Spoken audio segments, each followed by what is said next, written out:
Okay. So why don't we go ahead and do the tunnel thing first. So we talked at the end of class last time, what are some approaches we can use for that? One thing I suggested is maybe put some empty game objects kind of at the end of the tunnel. And I think somebody suggested maybe we use the, warp to get it to a different place. We could always also just change the position of the transformer to say, hey, you now are here, and he'll just be there. So let's see what that looks like.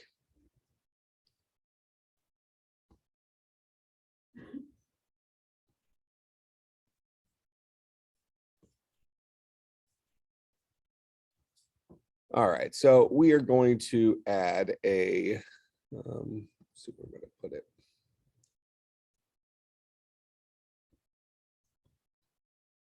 We'll add an empty game object here. We'll call this guy left tunnel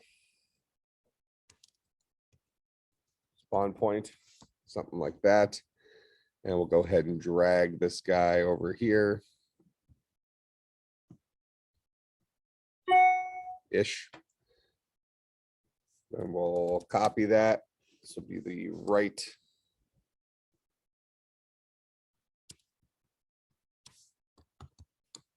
tunnel spawn point.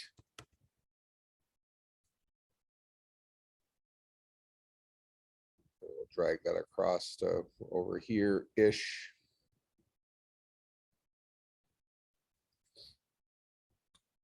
Okay. So now for those spawn points, they're going to be the location of the other guy, but they're also going to be set up as triggers themselves. So we need to have a script associated with these guys so that when our PacMan dude runs into that tunnel, or even one of our ghosts or something. So when anybody hits that guy, he should start going out the other side or get repositioned so he can keep moving. Okay, so we're going to create a script for this dude. So why don't we call this guy tunnel spawn point script. Good enough. We'll go ahead and open this guy up. All right, now we need to make this guy aware of a couple of things. So for starters, he needs to be aware of the other guy, the spawn point he's going to transport people to, right? So we'll have a public game object. We call it the other spawn point. Something like that. So we'll go ahead and come back out here to Unity. And for both of these guys, so I'll highlight both of them. We can add a script to two different objects at the same time. So just highlight both of them. We're going to add a component and we're going to do tunnel spawn point script. We'll add it to this guy. Now the left guy needs to know about the right spawn point. And the right tunnel needs to know about the left spawn point. So right knows about left, left knows about right. All right, that's going to let them move over to that other location. All right, they both need to have a collider. So we can, I don't know, we'll just choose a box collider.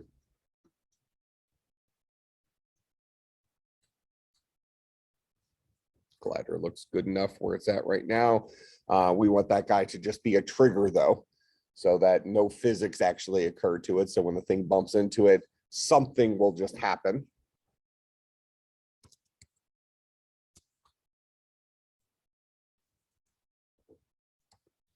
So we'll do an on trigger enter. Whenever something enters that trigger, we need to do something with that something. All right. So built into that collider, so other is the guy that ran into the trigger. And if we just assume that anything that hits that, it's going to get transported. So we don't need to ask, are you a player? Are you a ghost or whatever? So we're going to say other dot game object. That's the game object that we need to move to a different location. If we want him to be on the other side of the screen, who owns the warp? The warp thing is there rigid body? Or is it transform?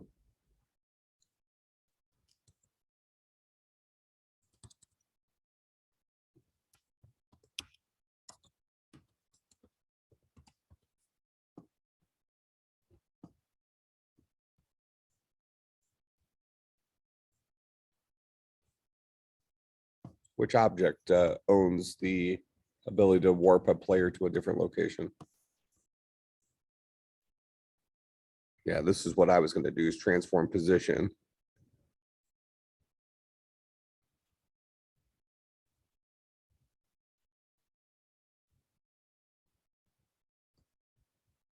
I know we were looking at rotations last time and we looked at slurp. I think warp was on the same thing, wasn't it? So let's just update his position. So we're going to set other game object transform position, and that might be read only, so we might need to set it to a new thing, but let's see if this will let us do it. To this dot the other spawn point dot transform dot position. So we'll just move them over to that location. Whoever hits that will just get moved over to the other location. Let's go in here and give that guy a shot.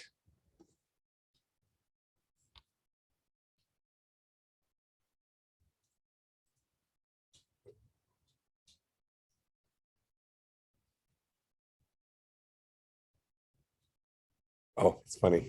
He's still hitting the he's still hitting the transform on both sides. So just ping ponging them back and forth. He's technically in two places at once. It's very exciting.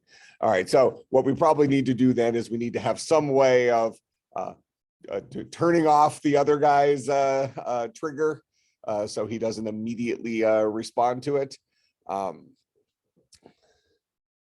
So we kind of need to play the game. We can have on trigger exit where it turns off whether this trigger is on or not.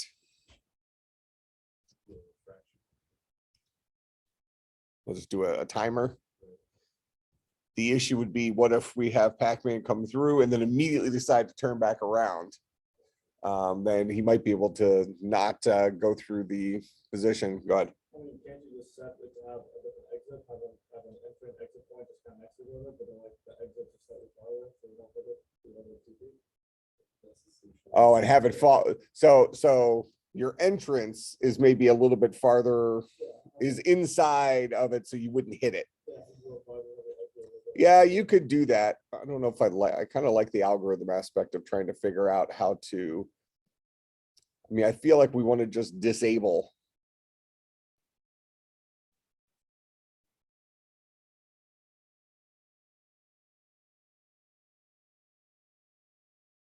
So like for a 2-second period or a 1-second period, he is kind of like a disabled, he doesn't hit anything. How would we pull that off?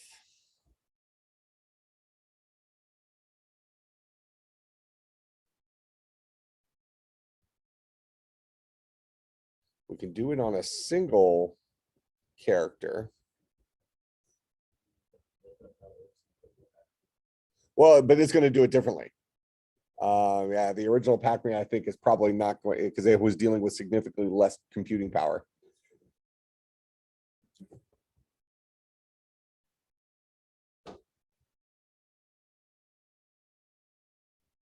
we would need to, okay, I think I have an idea. So we can use our singleton here. And so I'm going to go ahead, I'm going to create a singleton. So we'll create a C# script, call this guy core. And he's going to be a mono behavior just because I need him to be able to live in the scene, but we're effectively going to fill him up with, you know, stuff that doesn't use start or update or any of those things. So I'm going to go ahead and I'm going to say static game object. Let's call this guy current trigger. We're going to start this off at null. All right, now let's get core into our scene. So I'm just going to drop a empty game object in our scene and just attach core to it. So we have that dude living in the scene.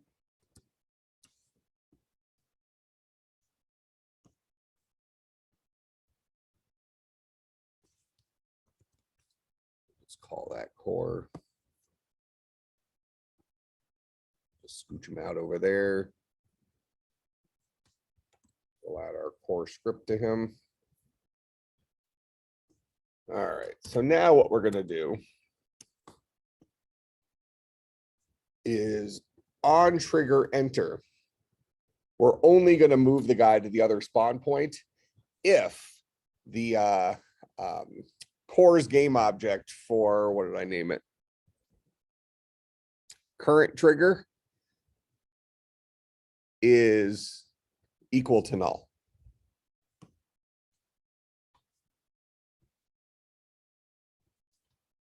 So if core dot current trigger is equal to null, then do this stuff. I probably need to make it public.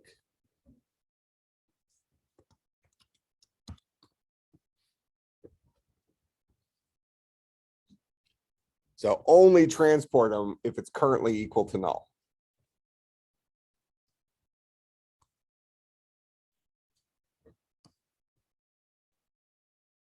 So we'll transport them. Otherwise, we need to, because we want to switch him from null to his other value. That's where we might need a timer. Because what I want to do is he comes here, is like, are you allowed to be transported over here? Yes, because this guy up here doesn't think that I'm currently being transported. As soon as I'm currently being transported, he's going to set a value up there. And when I come over here, the on trigger enter is not going to reposition me because the current trigger is something other than null. Yeah, I think that'll be okay. So we'll say core dot current trigger is equal to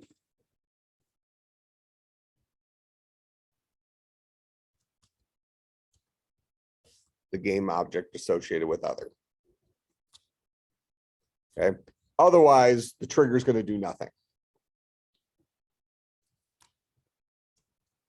On trigger exit, we'll go ahead and set core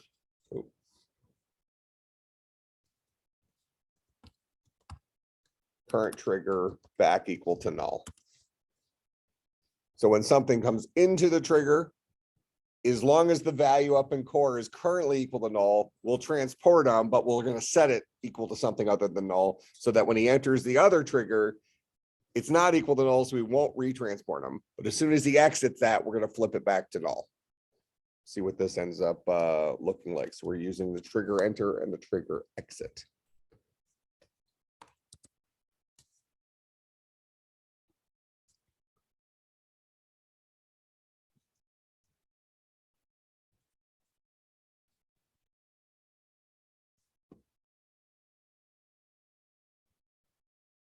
Let's see. I think it's happening too quickly.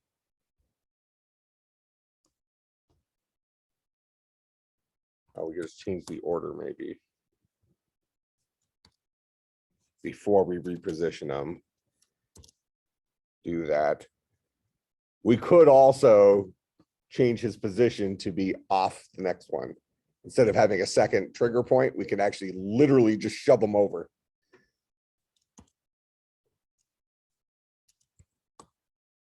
Still think this should work.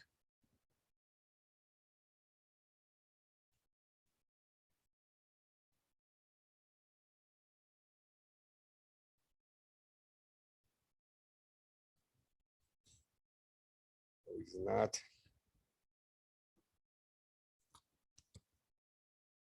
Comes through the first one. Current trigger is equal to null. So we then set current trigger equal to this other game object. Then we move his position to the other spawn point, in which point he would be entering the next guy, which would only do something if current trigger is equal to, oh, but he's exiting. On trigger exit is switching it back to null. So when we reposition him, as soon as we transform his position, it's hitting on trigger exit because he is exiting that position, which is flipping it right back to null. Yeah, so that switch isn't going to work. Well, I guess we just need to shove them over then. Or having, like you said, two different spawn points.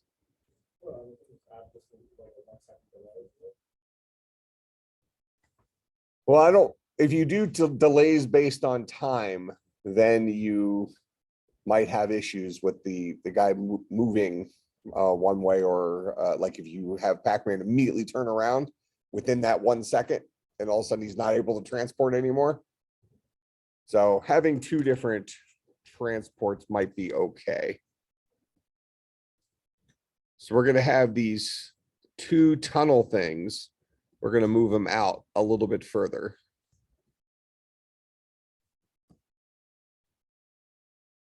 Just for testing purposes. Then we're going to put two more guys.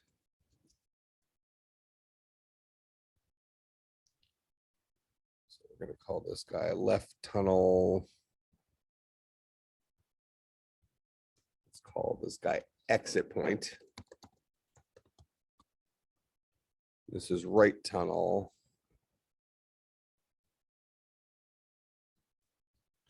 Exit point. And then this will be left tunnel spawn point. Or let's call it enter point.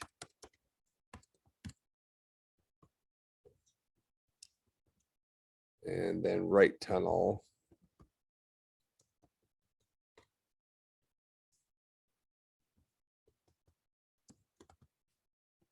Enter point. And we want to move this guy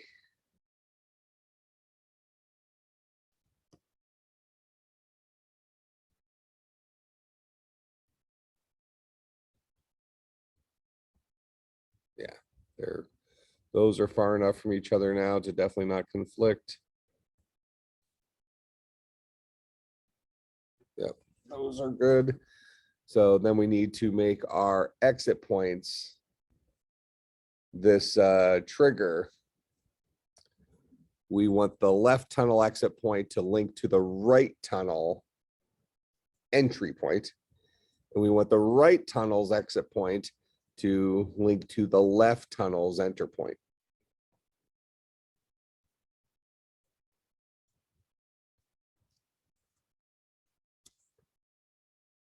And then we're going to get rid of our on trigger exit. So we don't need to deal with that right now.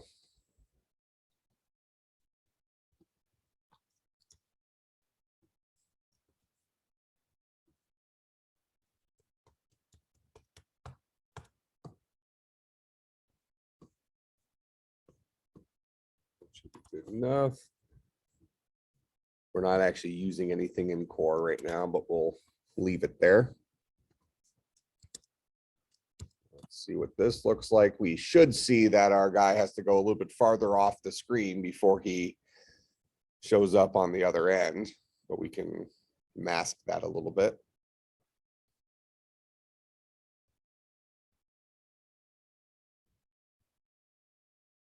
I did set the right things, right? When he came out of the left exit point, he went to the right.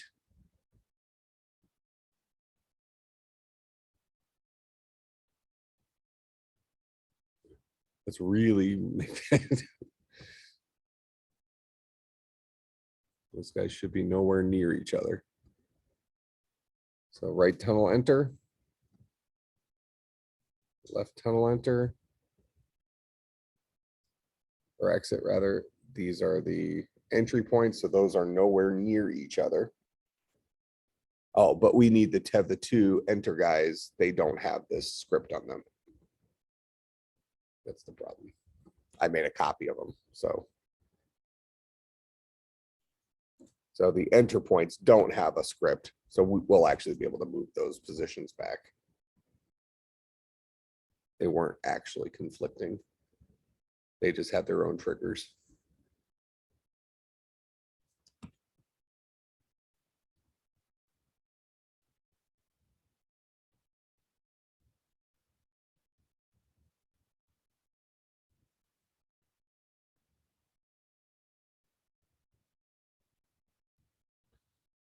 All right, and you see that he was still facing the correct direction because we didn't have to change his rotation.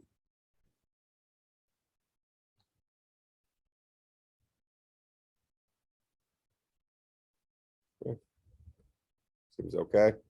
We could probably, move those positions a little bit closer to each other and shrink them down so that he doesn't go as far off the end as he's currently going.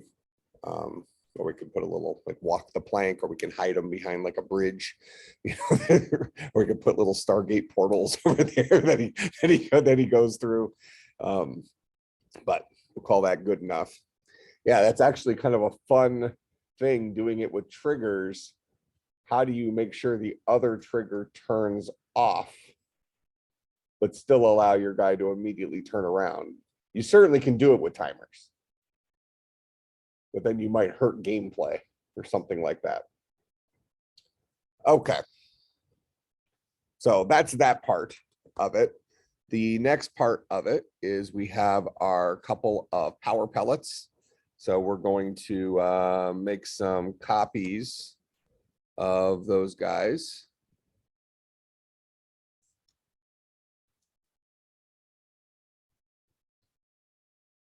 Just going to have 4 of them.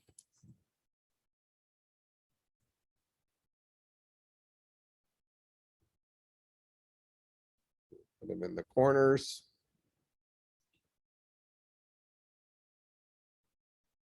All right. Now our chomp, this guy is currently not tagged. So we're going to go ahead and tag him as the player because we're only going to let chomp eat the power pellets, right? Okay.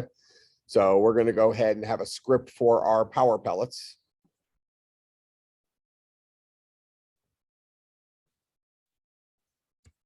Call this guy pellet script. Let's call this the pellet kill script. That's effectively what it does, except on his deathbed, he's going to update the score, right? And this guy is a game object, but specifically what we're interested in is his text mesh. And then what we're going to do is inside of core, we're actually going to keep track of the current score. Otherwise, you would have to grab the current text mesh, find out, extract the part of the text that's the 0. Say if it's 0, add, make it a 1. If it's a 1, make it a 2. C# has its own way of converting text to an int if you want. But this is going to be pretty similar to what we did before, where we have kind of a code behind, and then we have an interface that just makes whatever this says true. So we're going to have a public static score. We'll start score off at, and this is going to be an int. We'll start score off at 0. Now, one thing you could do,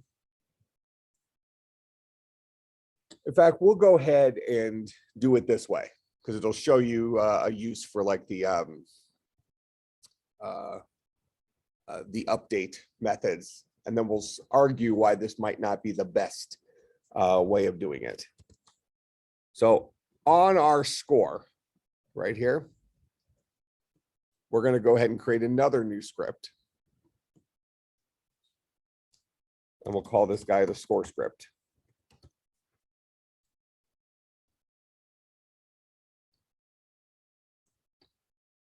Okay, and score script, he's interested in the text mesh. So there's our score. We'll go ahead and add the score script to this guy. He wants to get the text mesh of the game object that he is attached to. So inside of our score script, we're going to have a private text mesh TM. We'll say this dot TM is equal to this dot game object dot get component text mesh. So that'll give us access to the text mesh. But inside of the update method, what we'll do is we'll always set the current score to whatever core says the current score is. So that means text message text will be the word score followed by a colon, followed by space, followed by whatever core says the score is.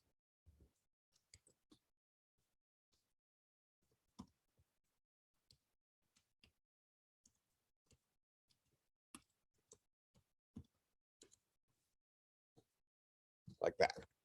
And that's happening every single frame. You might say that's a little bit unnecessary from a performance perspective, but it's a use of this. So we are actually communicating between these objects through this singleton. All right. So every single frame, our scoreboard checks core and says, what's the current score? I'll make the board say that. Yeah, I was going to say you probably can improve the performance a little bit by having two separate pieces in there, one for this words here, since that's never changing, and the other one just for score. But it's not going to make any difference to us for this particular example. That way you're not adding the time it takes to do concatenation in the middle. And then what we'll do in our Pellet kill script, we need to make sure that each of our pellets, so I'm going to create a little folder here.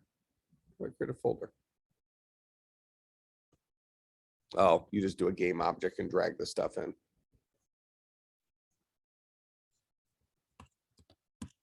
This guy pellets.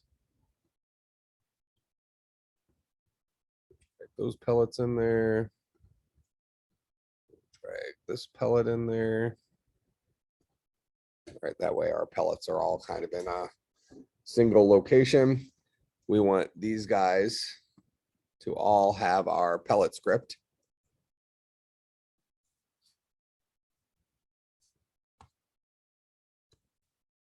All right, so they all have the pellet script.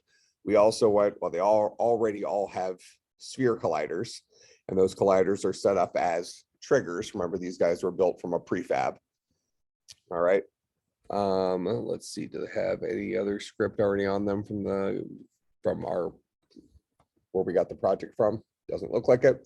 So we're going to be interested in the trigger with this guy. So from a pellets perspective, on trigger enter, what are we going to do? We're going to destroy him. Actually, this is a pretty interesting thing. I want to check to see if it does what I think it's going to do. So we're going to destroy this dot game object. And then we're going to say core score plus plus. We'll increment the score by 1. So from a Pellet script's perspective, whenever anything hits him, he's going to get destroyed. Now, we actually only care if the player hits him. And Chomp's tag is player with a capital P. So we'll say if other dot game object dot tag dot equals player, then do this stuff. We're going to let ghosts just pass the power pellets up.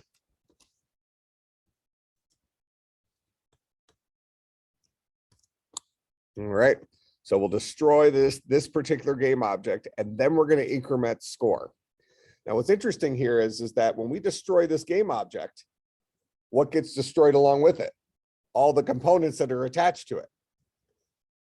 So the question is, can a game object actually destroy himself? Or does he have to use an external entity to actually kill him off? Kind of an interesting thing. So we'll see this here in a second. So the question is, will we ever get to this line, or does this script get deleted before we actually get to the second line? Either one is possible, because it might be that game objects are destroyed on the next frame. And it's possible that the next frame doesn't happen until after we would have already executed that line. So all of our power pellets, they all have a collider. That's a trigger. They have this kill script. The kill script says, if a player collided with me, destroy this game object, and then increment the score. Our score script says every single frame, check what core score is and update the score to be whatever that is.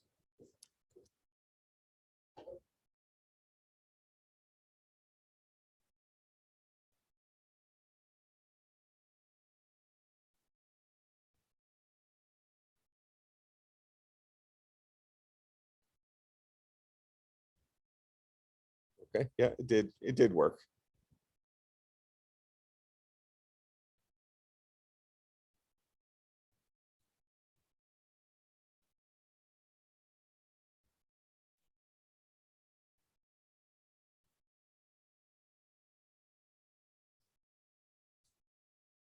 If you want to kind of guarantee it, you could switch the order of these two lines, because I do think this is likely a race condition. When this object is being destroyed, what comes with it is the destruction of this script. And if this script dies off before he has a chance to increment the score, that could be a problem. So if you want to make sure that the score is always incremented, do it this way. You might have kind of an interesting visual, though, that sometimes you might see the score go up tactically before the pellet disappears from the screen, depending on the timing of the next frame. So those are little tiny things that you might decide that needs to be tweaked about a game. And that's playing this game with what's typically called the game loop. Okay, the game loop is for every one of our objects, we have frames that are happening, and the game loop says, update all the game objects, all these different scripts, listen to your update, whatever your update says to do. So I think we have a fairly playable game now. Let's see if we can convince the ghost to go over one of these scripts or one of these oh.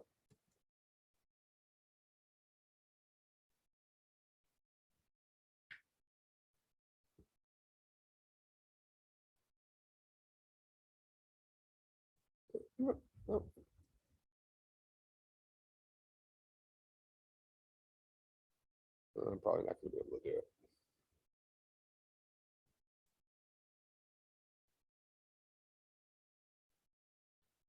This is a really bad PacMan player here.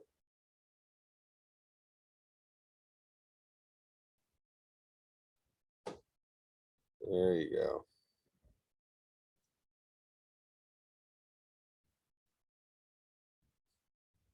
These really stupid ghosts.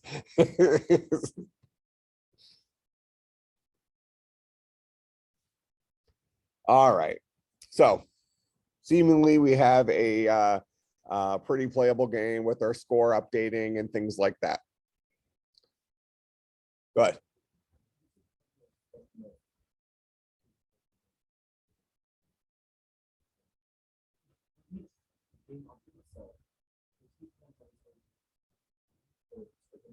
Yes, each one has its own instance. Yeah, so and that would be, you know, we'd want that to be the case. Let's say the script itself kept track of like something's hit points or something like that. You wouldn't want one rat to, you know, be just as dead as the other ones who maybe you've never been in combat or something like that. Yeah, they each get their own instance of every one of the components.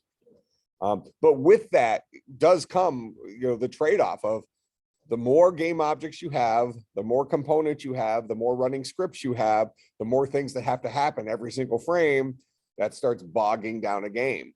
And in a small game like this, it's not really a problem, right? We have plenty of computing resources, but if you roll back the clock and you think what was life like with when they wrote the original PacMan game on this little circuit board, well, it was actually physically a pretty large circuit board, but it was because we weren't that good at making small circuits. But very small amount of memory and processing power and all sorts of stuff like this. They wouldn't have been able to just say, oh, I don't care about all these things. They would have actually had to make sure everything was as optimized as possible. So we really could make an argument to just do everything inside of a single script for a game like this and handle all collisions maybe related to Chomp. So only Chomp cared about collisions with him, something like that. You know, those are all things that we could have probably made happen. All right, so what's missing from our game now? We had to add one more feature to our game. What should we have? Go ahead. What? Need to eat the ghost. Well, but in order to eat the ghost, what has to happen? Eat the pellet. So when we eat the pellet, the ghosts become edible, right? So what does that look like in the original game? They turn blue or whatever, and they kind of flash a little bit. You know, we don't necessarily have to mess with that because we could. You can mess with some of the things with its the color palette, because even though it's pink, you can probably mess with something related to its shader or something like that to get it to look a little different. But we're not going to worry too much about that. What we're going to deal with is if the ghost hits us and we're not currently in power pellet mode. So this will be our final homework assignment.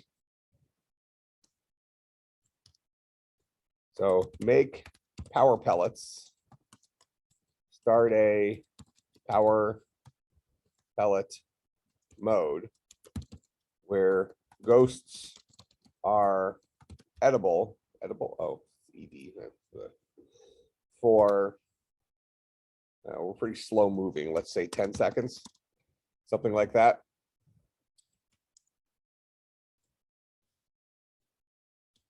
And a ghost is destroyed when we eat it. Otherwise, ghosts can kill PacMan. And he is destroyed. All right. Right now we only have one ghost. If you want to add some more ghosts and just put the same script on them, they'll all move. That's fine. You also don't need to respawn your ghosts. If you remember from the original PacMan, when they die, they show back up in the center and go back out to hunt. We can instantiate prefabs. It's not very hard, but let's just keep it relatively small for the last assignment. All right. So submit GitHub link and the self assessment. So what we'll do on Friday is I'm going to go through the slides and review the things that are most important for the final exam. And then we'll add these final touches to this guy. And next week is finals week. Sound good? Questions, comments, concerns, bribes? Good. Yeah, same way. I'll have the final up probably by Sunday night, but guaranteed, let's say 8 a.m. Monday. You could take it anytime you want. I just need it in by midnight Friday. But you gotta do it in one sitting. Don't do it in groups and all that stuff, but you can manage your own time. All right. I will probably though look at what time the final exam is supposed to be for the class. And I'll set that up as a time I will be live on Zoom. So if you do want to take it live during the final exam slot, you'll have me available for questions or whatever. I don't anticipate that being a problem, but if that's something that would make you more comfortable, I'll make sure that happens. Cool. All right. I'll see everybody on Friday.